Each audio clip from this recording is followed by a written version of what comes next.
The Hunter's Wife. A short story. By Anthony Doerr. It was the hunter's first time outside Montana.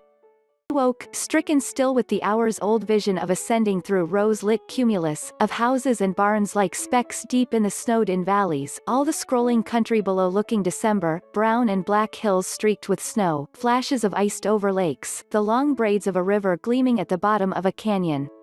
Above the wing the sky had deepened to a blue so pure he knew it would bring tears to his eyes if he looked long enough. Now it was dark. The airplane descended over Chicago, its galaxy of electric lights, the vast neighborhoods coming clearer as the plane glided toward the airport, street lights, headlights, stacks of buildings, ice rinks, a truck turning at a stoplight, scraps of snow atop a warehouse and winking antennae on faraway hills, finally the long converging parallels of blue runway lights, and they were down. He walked into the airport, past the banks of monitors. Already he felt as if he'd lost something, some beautiful perspective, some lovely dream fallen away. He had come to Chicago to see his wife, whom he had not seen in 20 years. She was there to perform her magic for a higher-up at the state university. Even universities, apparently, were interested in what she could do. Outside the terminal the sky was thick and gray and hurried by wind. Snow was coming. A woman from the university met him and escorted him to her jeep. He kept his gaze out the window. More stories. Illustration of trees. Tree beyond your window. Michael Collier. Illustration of a bird. Why birds do what they do. Jenny Odell. A biblical mystery at Oxford. Ariel Subar. They were in the car for 45 minutes, passing first the tall, lighted architecture of downtown, then naked suburban oaks, heaps of plowed snow, gas stations, power towers, and telephone wires. The woman said, "So you regularly attend your wife's performances?" "No," he said. "Never before." She parked in the driveway of an elaborate modern mansion, with square balconies suspended over two garages, huge triangular windows in the facade, sleek columns, domed lights, a steep shale roof. Inside the front door about 30 nametags were laid out on a table. His wife was not there yet. No one, apparently, was there yet. He found his tag and pinned it to his sweater. A silent girl in a tuxedo appeared and disappeared with his coat. The granite foyer was backed with a grand staircase, which spread wide at the bottom and tapered at the top. A woman came down.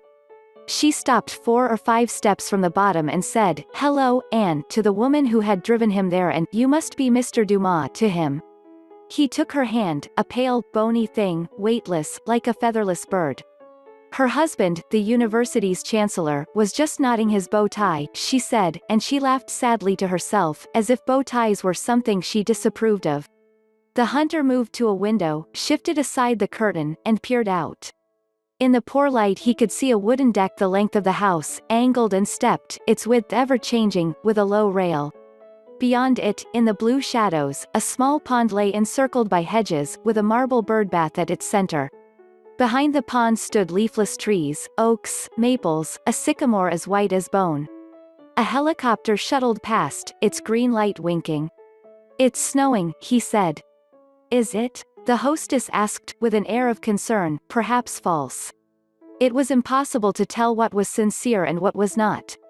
The woman who had driven him there had moved to the bar, where she cradled a drink and stared into the carpet. He let the curtain fall back. The chancellor came down the staircase. Other guests fluttered in. A man in gray corduroy, with Bruce Maples on his name tag, approached him. "Mr. Dumas," he said, "your wife isn't here yet?" "You know her?" the hunter asked. "Oh, no," Maples said, and shook his head. "No, I don't." He spread his legs and swiveled his hips as if stretching before a footrace. "But I've read about her." The hunter watched as a tall, remarkably thin man stepped through the front door. Hollows behind his jaw and beneath his eyes made him appear ancient and skeletal, as if he were visiting from some other, leaner world. The chancellor approached the thin man, embraced him, and held him for a moment. "That's President O'Brien," Maples said. "A famous man, actually, to people who follow those sorts of things." "So terrible, what happened to his family?" Maples stabbed the ice in his drink with his straw. For the first time the hunter began to think he should not have come. "Have you read your wife's books?" Maples asked. The hunter nodded. In her poems her husband is a hunter. I guide hunters. He was looking out the window to where snow was settling on the hedges. Does that ever bother you? What? Killing animals. For a living, I mean. The hunter watched snowflakes disappear as they touched the window. Was that what hunting meant to people? Killing animals? He put his fingers to the glass. No, he said. It doesn't bother me. The hunter met his wife in Great Falls, Montana, in the winter of 1972. That winter arrived all at once, you could watch it come. Twin curtains of white appeared in the north, white all the way to the sky, driving south like the end of all things. Cattle galloped the fence lines, bawling. Trees toppled, a barn roof tumbled over the highway. The river changed directions. The wind flung thrushes screaming into the gorse and impaled them on the thorns in grotesque attitudes. She was a magician's assistant, beautiful, 15 years old, an orphan. It was not a new story, a glittery red dress, long legs, a traveling magic show performing in the meeting hall at the Central Christian Church. The hunter had been walking past with an armful of groceries when the wind stopped him in his tracks and drove him into the alley behind the church. He had never felt such wind, it had him pinned. His face was pressed against a low window, and through it he could see the show. The magician was a small man in a dirty blue cape. Above him a sagging banner read The Great Vespucci. But the hunter watched only the girl, she was graceful, young, smiling. Like a wrestler, the wind held him against the window. The magician was buckling the girl into a plywood coffin, which was painted garishly with red and blue bolts of lightning. Her neck and head stuck out at one end, her ankles and feet at the other. She beamed, no one had ever before smiled so broadly at being locked into a coffin. The magician started up an electric saw and brought it noisily down through the center of the box, sawing her in half. Then he wheeled her apart, her legs going one way, her torso another. Her neck fell back, her smile faded, her eyes showed only white. The lights dimmed. A child screamed. Wiggle your toes, the magician ordered, flourishing his magic wand, and she did, her disembodied toes wiggled in glittery high-heeled pumps. The audience squealed with delight. The hunter watched her pink, fine-boned face, her hanging hair, her outstretched throat. Her eyes caught the spotlight. Was she looking at him? Did she see his face pressed against the window, the wind slashing at his neck, the groceries, onions, a sack of flour, tumbled to the ground around his feet? She was beautiful to him in a way that nothing else had ever been beautiful. Snow blew down his collar and drifted around his boots. After some time the magician rejoined the severed box halves, unfastened the buckles, and fluttered his wand, and she was whole again. She climbed out of the box and curtsied in her glittering dress. She smiled as if it were the resurrection itself. Then the storm brought down a pine tree in front of the courthouse, and the power winked out, streetlight by streetlight. Before she could move, before the ushers could begin escorting the crowd out with flashlights, the hunter was slinking into the hall, making for the stage, calling for her. He was 30 years old, twice her age. She smiled at him, leaned over from the dais in the red glow of the emergency exit lights, and shook her head. Show's over, she said. In his pickup he trailed the magician's van through the blizzard to her next show, a library fundraiser in Butte. The next night he followed her to Missoula. He rushed to the stage after each performance. Just eat dinner with me, he'd plead. Just tell me your name. It was hunting by persistence. She said yes in Bozeman. Her name was plain, Mary Roberts. They had rhubarb pie in a hotel restaurant. I know how you do it, he said. The feet in the box are dummies. You hold your legs against your chest and wiggle the dummy feet with a string. She laughed. Is that what you do? Follow a girl from town to tell her magic isn't real?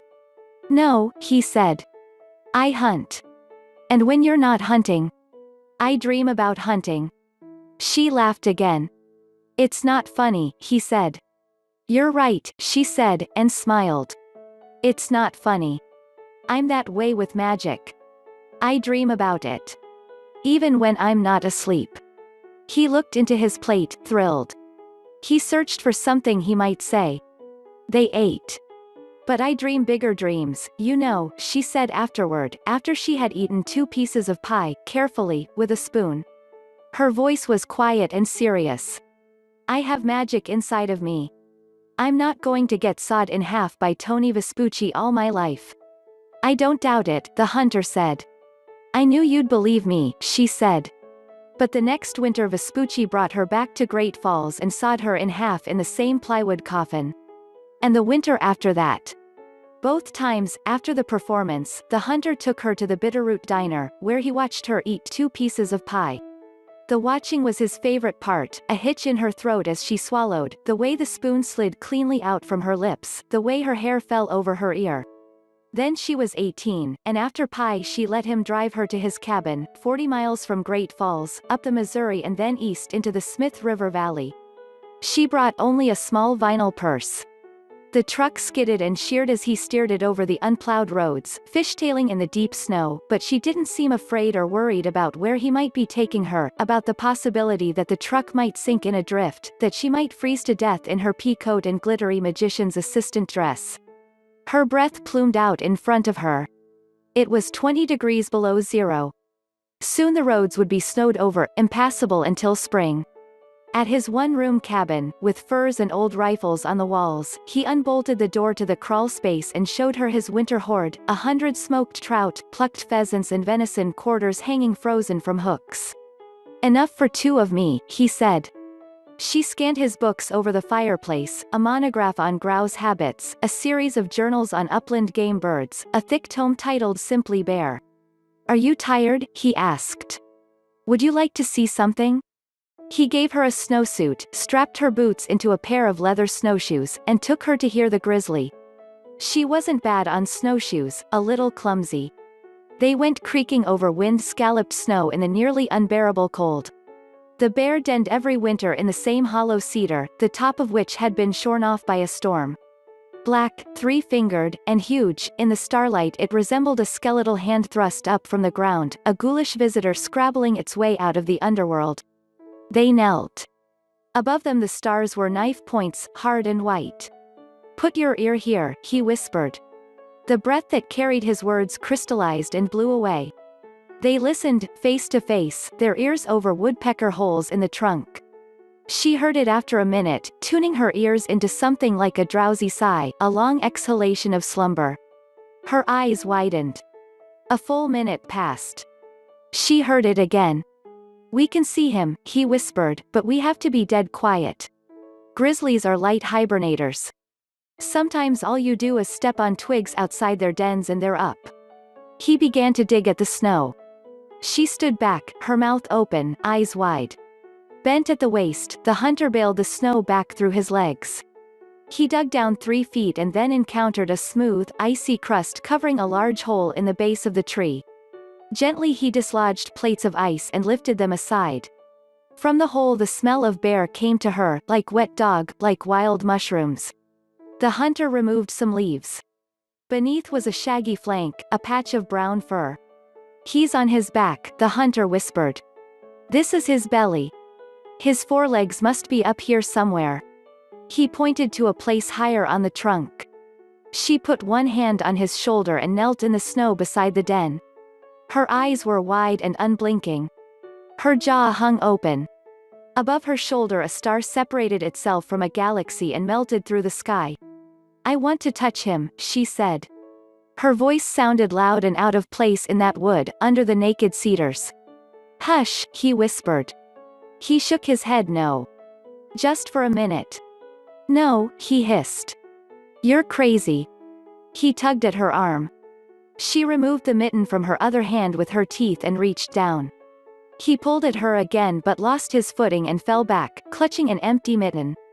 As he watched, horrified, she turned and placed both hands, spread-fingered, in the thick shag of the bear's chest. Then she lowered her face, as if drinking from the snowy hollow, and pressed her lips to the bear's chest. Her entire head was inside the tree. She felt the soft silver tips of fur brush her cheeks. Against her nose one huge rib flexed slightly. She heard the lungs fill and then empty. She heard blood slug through veins. Want to know what he dreams? She asked. Her voice echoed up through the tree and poured from the shorn ends of its hollowed branches. The hunter took his knife from his coat. Summer, her voice echoed. Blackberries. Trout.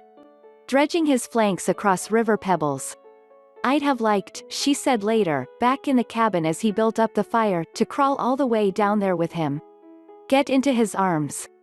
I'd grab him by the ears and kiss him on the eyes. The hunter watched the fire, the flames cutting and sawing, each log a burning bridge.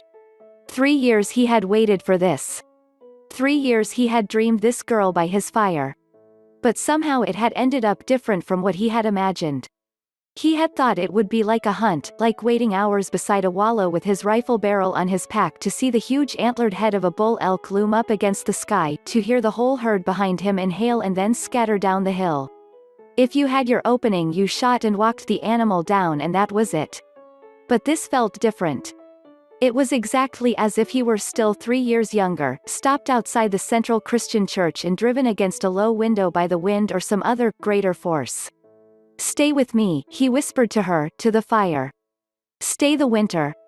Bruce Maples stood beside him, jabbing the ice in his drink with his straw. I'm in athletics, he offered. I run the athletic department here. You mentioned that. Did I? I don't remember. I used to coach track. Hurdles. The hunter was watching the thin, stricken man, President O'Brien, as he stood in the corner of the reception room. Every few minutes a couple of guests made their way to him and took O'Brien's hands in their own. You probably know, the hunter told Maples, that wolves are hurdlers. Sometimes the people who track them will come to a snag and the prince will disappear. As if the entire pack just leapt into a tree and vanished. Eventually they'll find the tracks again, 30 or 40 feet away. People used to think it was magic, flying wolves. But all they did was jump. One great coordinated leap. Maples was looking around the room. Ha, he said. I wouldn't know about that. She stayed. The first time they made love, she shouted so loudly that coyotes climbed onto the roof and howled down the chimney. He rolled off her, sweating. The coyotes coughed and chuckled all night, like children chattering in the yard, and he had nightmares. Last night you had 3 dreams, and you dreamed you were a wolf each time, she whispered. You were mad with hunger and running under the moon. Had he dreamed that? He couldn't remember. Maybe he talked in his sleep. In December it never got warmer than 15 below. The river froze, something he'd never seen. On Christmas Eve he drove all the way to Helena to buy her figure skates. In the morning they wrapped themselves head to toe in furs and went out to skate the river. She held him by the hips and they glided through the blue dawn, skating up the frozen coils and shoals, beneath the leafless alders and cottonwoods, only the bare tips of creek willows showing above the snow. Ahead of them vast white stretches of river faded into darkness. In a wind-polished bend they came upon a dead heron, frozen by its ankles into the ice. It had tried to hack itself out, hammering with its beak first at the ice, entombing its feet and then at its own thin and scaly legs. When it finally died, it died upright, wings folded back, beak parted in some final, desperate cry, legs like twin reeds rooted in the ice. She fell to her knees beside the bird. In its eye she saw her face flatly reflected. It's dead, the hunter said. Come on. You'll freeze too. No, she said. She slipped off her mitten and closed the heron's beak in her fist. Almost immediately her eyes rolled back in her head. Oh, wow, she moaned. I can feel her. She stayed like that for whole minutes, the hunter standing over her, feeling the cold come up his legs, afraid to touch her as she knelt before the bird. Her hand turned white and then blue in the wind. Finally she stood.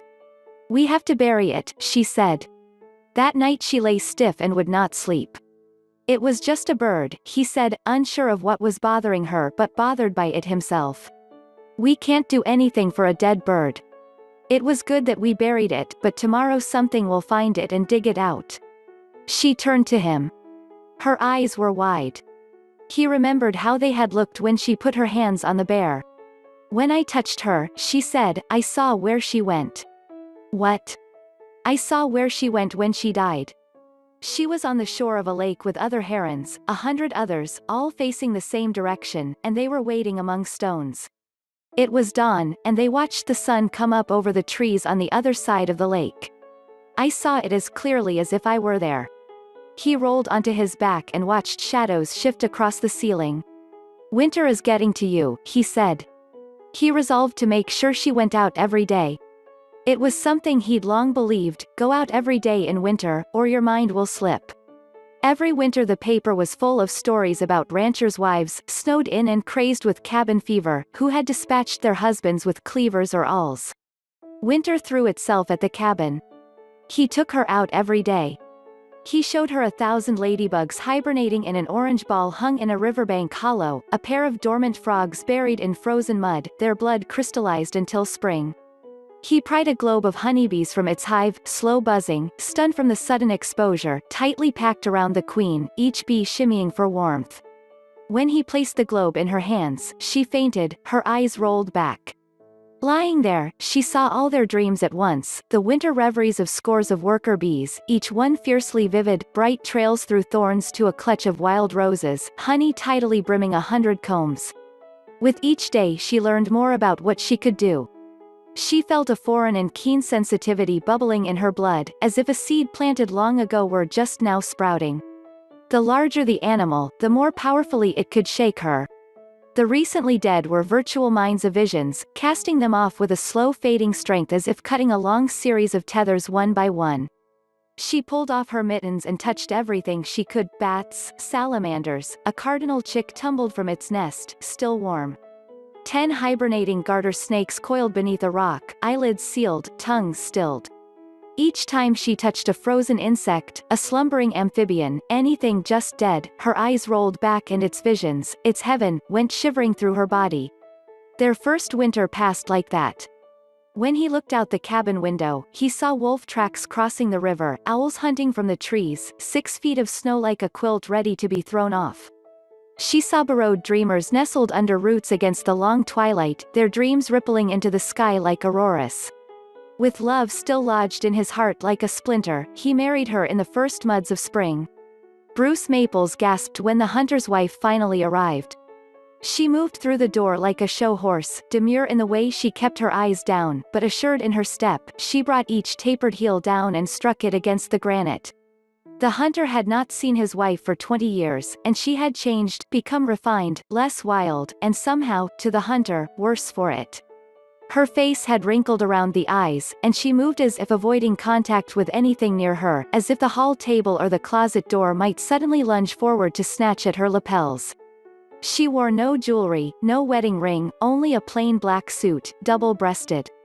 She found her name tag on the table and pinned it to her lapel. Everyone in the reception room looked at her and then looked away. The hunter realized that she, not President O'Brien, was the guest of honor. In a sense they were courting her. This was their way, the chancellor's way, a silent bartender, tuxedoed coat girls, big icy drinks. Give her pie, the hunter thought. Rhubarb pie.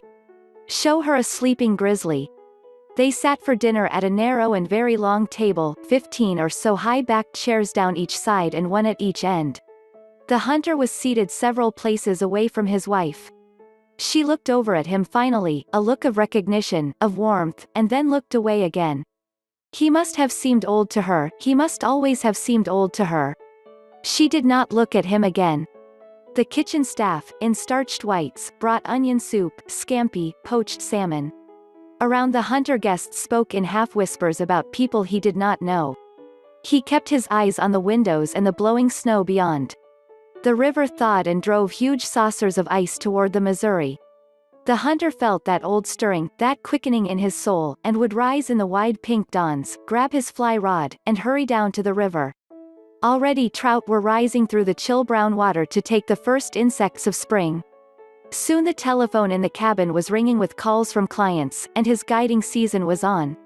In April an occasional client wanted a mountain lion or a trip with dogs for birds, but late spring and summer were for trout. He was out every morning before dawn, driving with a thermos of coffee to pick up a lawyer, a widower, a politician with a penchant for wild cutthroat. He came home stinking of fish guts and woke her with eager stories, native trout leaping 15-foot cataracts, a stubborn rainbow wedged under a snag. By June she was bored and lonely. She wandered through the forest, but never very far. The summer woods were dense and busy, not like the quiet graveyard feel of winter. Nothing slept for very long, everything was emerging from cocoons, winging about, buzzing, multiplying, having litters, gaining weight. Bear cubs splashed in the river. Chicks screamed for worms. She longed for the stillness of winter, the long slumber, the bare sky, the bone-on-bone sound of bull elk knocking their antlers against trees. In September the big game hunters came. Each client wanted something different: elk, antelope, a bull moose, a doe. They wanted to see grizzlies, track a wolverine, shoot sandhill cranes. They wanted the heads of 7x7 royal bulls for their dens. Every few days he came home smelling of blood, with stories of stupid clients, of the Texan who sat, wheezing, too out of shape to get to the top of a hill for his shot.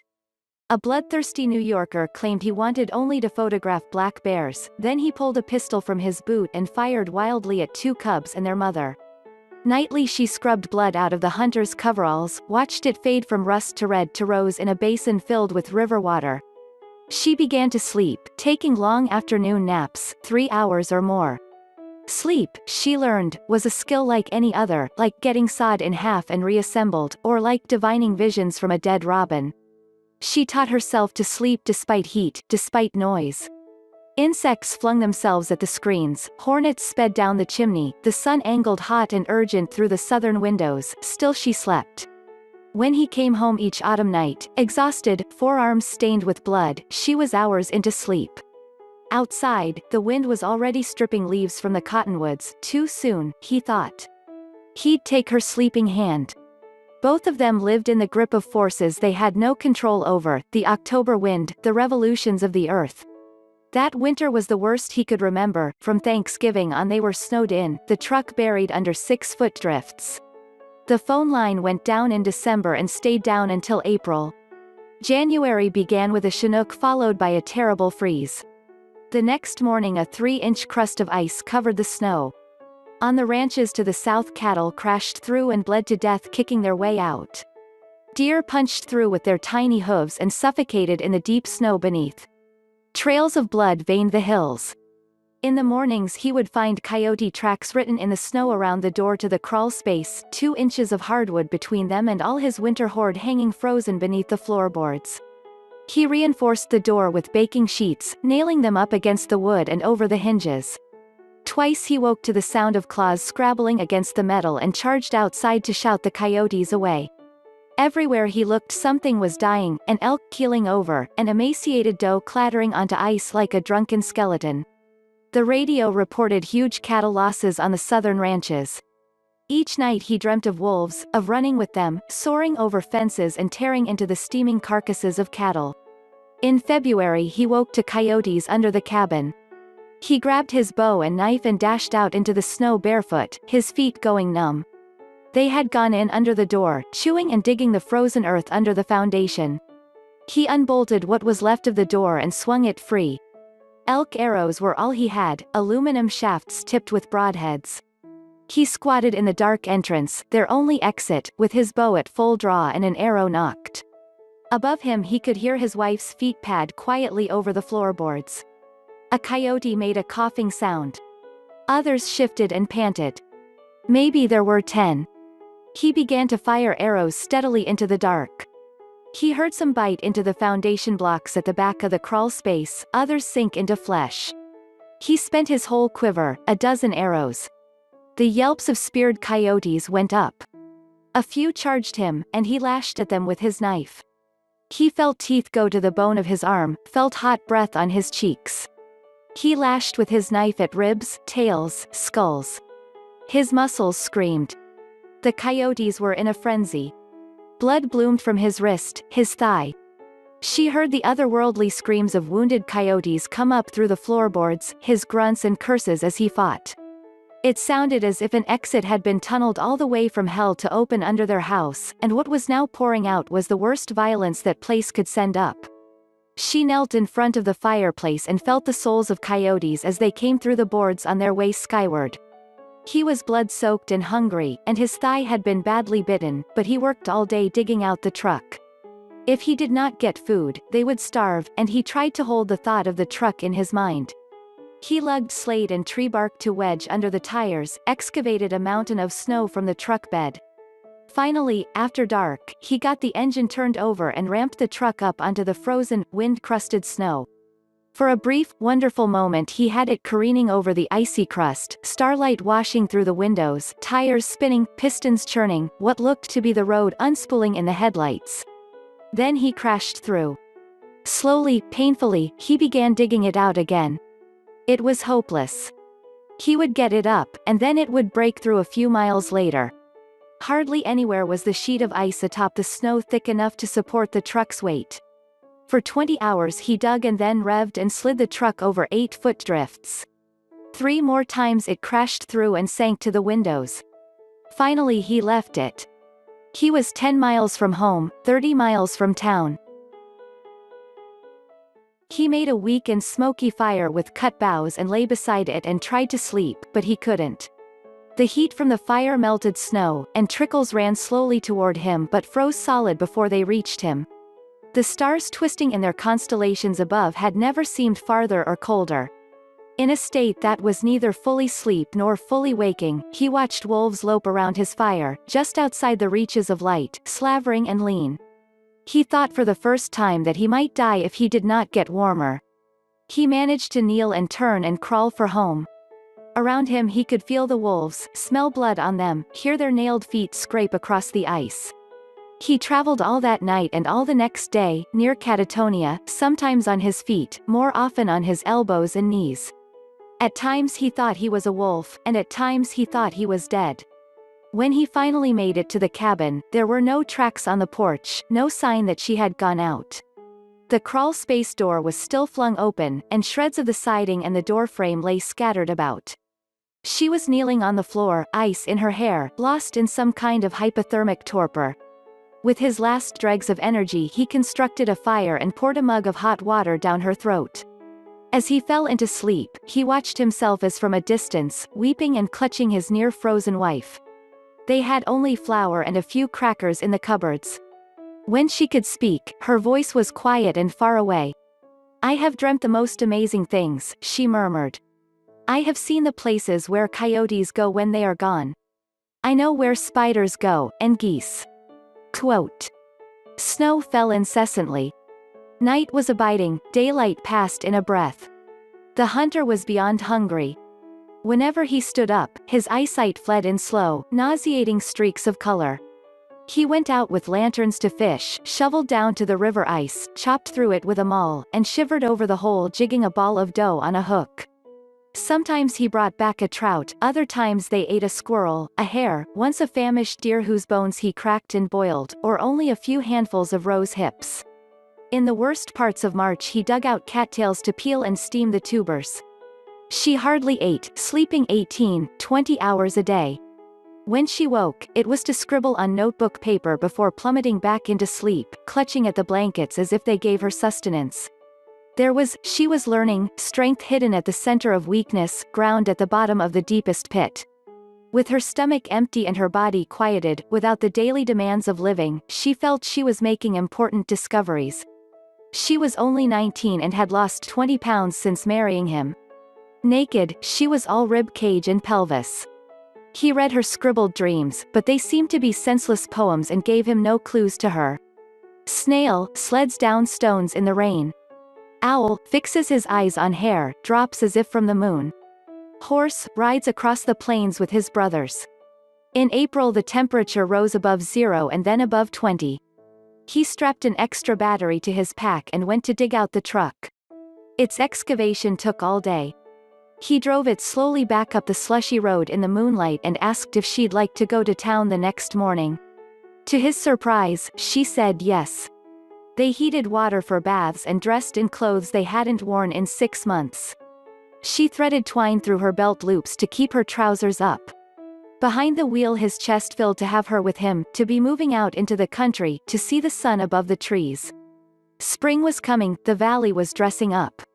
Look there, he wanted to say, those geese streaming over the road. The valley lives. Even after a winter like that. She asked him to drop her off at the library. He bought food, a dozen frozen pizzas, potatoes, eggs, carrots. He nearly wept at seeing bananas. In the parking lot he drank a half-gallon of milk. When he picked her up at the library, she had applied for a library card and borrowed 20 books. They stopped at the Bitterroot for hamburgers and rhubarb pie. She ate 3 pieces. He watched her eat, the spoon sliding out of her mouth. This was better. This was more like his dreams. Well, Mary, he said, I think we made it. I love pie, she said. As soon as the line was repaired, the phone began to ring. He took his fishing clients down the river. She sat on the porch, reading. Soon her sudden and ravenous appetite for books could not be met by the Great Falls Public Library. She wanted other books, essays about sorcery, primers on magic working and conjury that had to be mail-ordered from New Hampshire, New Orleans, even Italy. Once a week the hunter drove to town to collect a parcel of books from the post office, Arcana Mundi, the Seer's Dictionary, Paragon of Wizardry, Occult Science among the Ancients. He opened one to a random page and read, Bring water, tie a soft fillet around your altar, burn it on fresh twigs and frankincense. She regained her health, took on energy, no longer lay under furs dreaming all day. She was out of bed before he was, brewing coffee, her nose already between pages.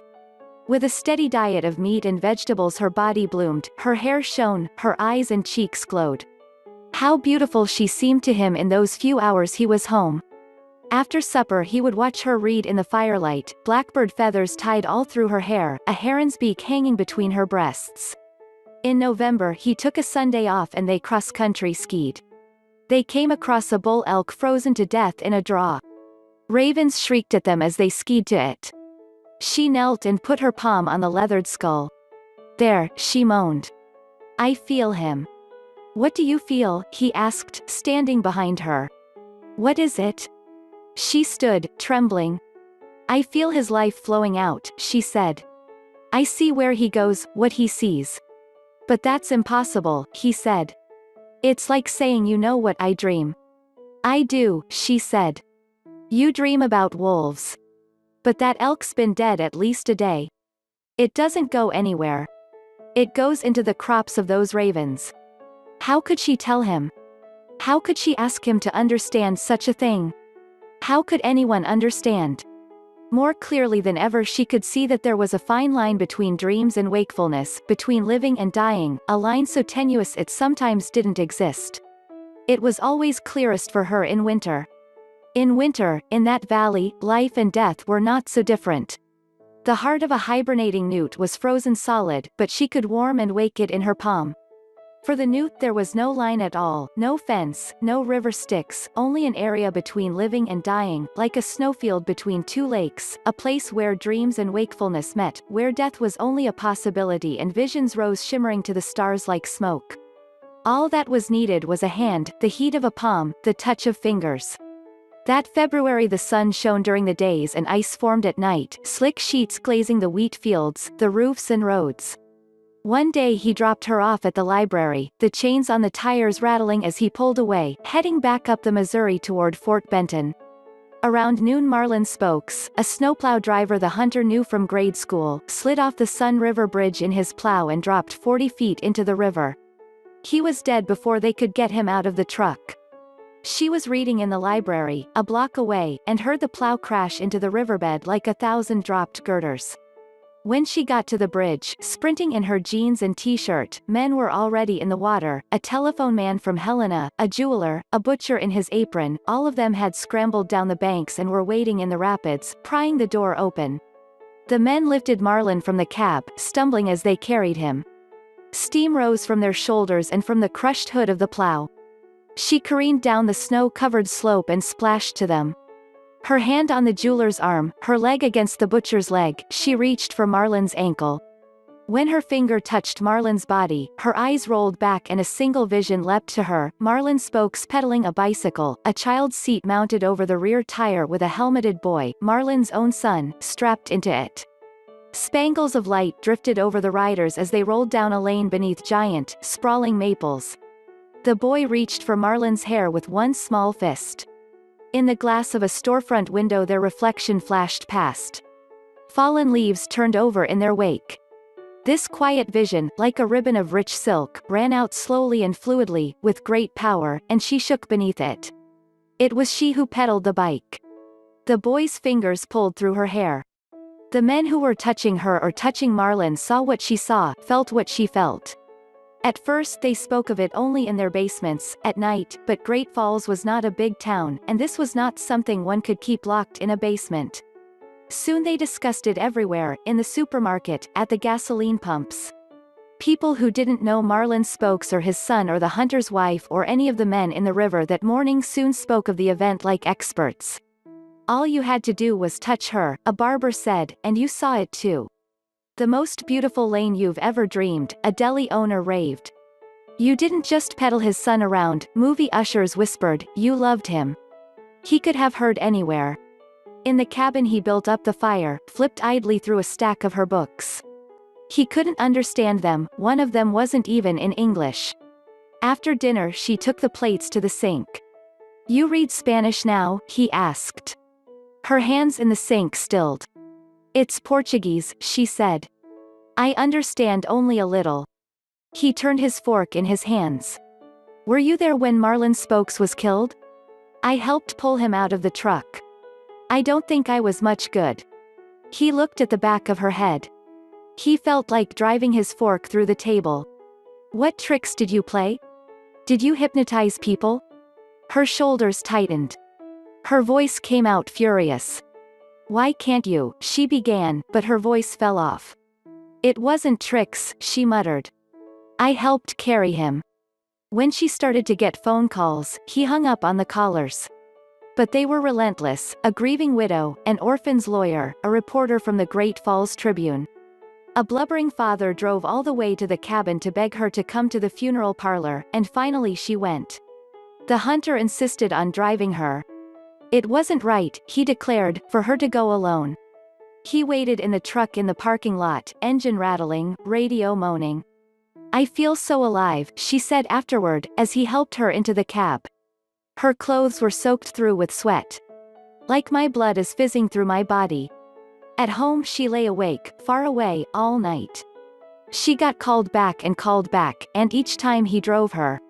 He would take her after a whole day of duck hunting and pass out from exhaustion while he waited in the truck.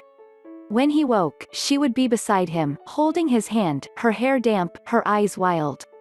You dreamt you were with the wolves and eating salmon, she said. They were washed up and dying on the shoals. He drove them home over the dark fields. He tried to soften his voice. What do you do in there? What really?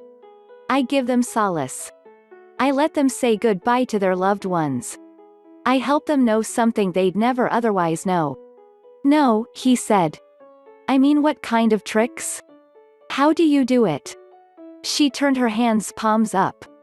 As long as they're touching me, they see what I see. Come in with me next time.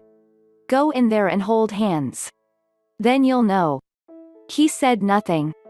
The stars above the windshield seemed fixed in their places. Families wanted to pay her, most wouldn't let her leave until they did.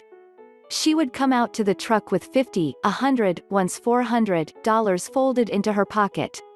She began to go off for weekends, disappearing in the truck before he was up, a fearless driver. She knelt by roadkill, a crumpled porcupine, a shattered deer. She pressed her palm to the truck's grill, where the husks of insects smoked. Seasons came and went. She was gone half the winter. Each of them was alone. They never spoke. On longer drives she was sometimes tempted to keep the truck pointed away and never return. In the first thaws he would go out to the river and try to lose himself in the rhythm of casting, in the sound of pebbles driven downstream, clacking together. But even fishing had become lonely for him. Everything, it seemed, was out of his hands, his truck, his wife, the course of his own life. As hunting season came on, his mind wandered. He was botching kills, getting upwind of elk, or telling a client to unload and call it quits 30 seconds before a pheasant burst from cover. When a client missed his mark and pegged an antelope in the neck, the hunter berated him for being careless, knelt over its tracks, and clutched at the bloody snow. "Do you understand what you've done?" he shouted. "How the arrow shaft will knock against the trees, how the animal will run and run, how the wolves will trot behind it to keep it from resting." The client was red-faced, huffing. "Wolves don't hunt here," the client said. "There haven't been wolves here for 20 years. She was in Butte or Missoula when he discovered her money in a boot, $6,000 and change." He canceled his trips and stewed for 2 days, pacing the porch, sifting through her things, rehearsing his arguments. When she saw him, the sheaf of bills jutting from his shirt pocket, she stopped halfway to the door, her bag over her shoulder, her hair pulled back. "It's not right," he said. She walked past him into the cabin. "I'm helping people. I'm doing what I love. Can't you see how good I feel afterward? You take advantage of them. They're grieving, and you take their money. They want to pay me," she shrieked. "I help them see something they desperately want to see. It's a grift. A con." She came back out on the porch. "No," she said. Her voice was quiet and strong. "This is real. As real as anything, the valley, the river, your trout hanging in the crawl space. I have a talent. A gift." He snorted. "A gift for hocus pocus. For swindling widows out of their savings." He lobbed the money into the yard. The wind caught the bills and scattered them over the snow. She hit him, once, hard across the mouth. "How dare you?" she cried. "You, of all people, should understand. You who dreams of wolves every night." In the months that followed, she left the cabin more frequently and for longer durations, visiting homes, accident sites, and funeral parlors all over central Montana. Finally she pointed the truck south and didn't turn back. They had been married 5 years. 20 years later, in the Bitterroot Diner, he looked up at the ceiling-mounted television and there she was, being interviewed. She lived in Manhattan, had traveled the world, had written 2 books. She was in demand all over the country. "Do you commune with the dead?" the interviewer asked. "No," she said, "I help people. I commune with the living. I give people peace." "Well," the interviewer said, turning to speak into the camera, "I believe it." The hunter bought her books at the bookstore and read them in one night. She had written poems about the valley, written them to the animals, "You rampant coyote, you glorious buck." She had traveled to Sudan to touch the backbone of a fossilized stegosaur, and wrote of her frustration when she divined nothing from it. A TV network flew her to Kamchatka to embrace the huge, shaggy neck of a mammoth as it was airlifted from a glacier. She'd had better luck with that one, describing an entire herd slogging big-footed through a slushy tide, tearing at sea grass and flaring their ears to catch the sun. In a handful of poems there were even vague allusions to him, a brooding, blood-soaked presence that hovered outside the margins like a storm on its way, like a killer hiding in the basement. The hunter was 58 years old. 20 years was a long time. The valley had diminished slowly but perceptibly, roads came in, and the grizzlies left, seeking higher country. Loggers had thinned nearly every accessible stand of trees. Every spring runoff from logging roads turned the river chocolate brown, and the soil from the old forests was being washed into the Missouri. In his cabin, bent over the table, he set aside her books, took a pencil, and wrote her a letter. A week later a Federal Express truck drove all the way to the cabin. Inside the envelope was her response, on embossed stationery. The handwriting was hurried and efficient. "I will be in Chicago," it said, "day after tomorrow. Enclosed as a plane ticket. Feel free to come. Thank you for writing." After sherbet the chancellor called his guests into the reception room. Burning candles had been distributed around the room, on the sills, the banister, the mantel, the bookshelves. The bar had been taken down, in its place 3 caskets had been set on the carpet. A bit of snow that had fallen on the lids, they must have been kept outside, was melting, and drops ran onto the carpet, where they left dark circles. Around the caskets cushions had been placed on the floor. The hunter leaned against the entryway and watched guests drift uncomfortably into the room, some cradling coffee cups, others gulping at gin or vodka in deep tumblers. Eventually everyone settled on the floor in a circle. The hunter's wife came in then, elegant in her dark suit. She knelt and motioned for O'Brien to sit beside her. His face was pinched and inscrutable. Again the hunter had the impression that he was not of this world but of a slightly leaner one. "President O'Brien," his wife said, "I know this is difficult for you. Death can seem so final, like a blade dropped through the neck. But the nature of death is not at all final. It is not some dark cliff off which we leap. I hope to show you it is merely a fog, something we can peer into and out of, something we can know and face and not necessarily fear. By each life taken from our collective lives we are diminished. But even in death we have much to celebrate. It is only a transition, like so many others." She moved into the circle and unfastened the lids of the caskets. From where he sat the hunter could not see inside. His wife's hands fluttered around her waist like birds. "Think," she said. "Think hard about something you would like resolved, some matter, gone now, in the grips of the past, which you wish you could take back, perhaps with your daughters, a moment, a lost feeling, a desperate wish." The hunter closed his eyes. "Think now," his wife was saying, "of some wonderful moment, some fine and sunny minute you shared, your wife and daughters, all of you together." Her voice was lulling. Behind his eyelids the glow of the candles made an even orange wash. He knew her hands were reaching for whatever, whoever, lay in those caskets. Somewhere inside him he felt her extend across the room. His wife said more about beauty and loss being the same thing, about how they ordered the world, and he felt something happening, a strange warmth, a flitting presence, something dim and unsettling, like a feather brushed across the back of his neck. Hands on both sides of him reached for his hands. Fingers locked around his fingers. He wondered if she was hypnotizing him, but it didn't matter. He had nothing to fight off or snap out of. She was inside him now, she had reached across and was poking about. Her voice faded, and he felt himself swept up as if rising toward the ceiling. Air washed lightly in and out of his lungs, warmth pulsed in the hands that held his.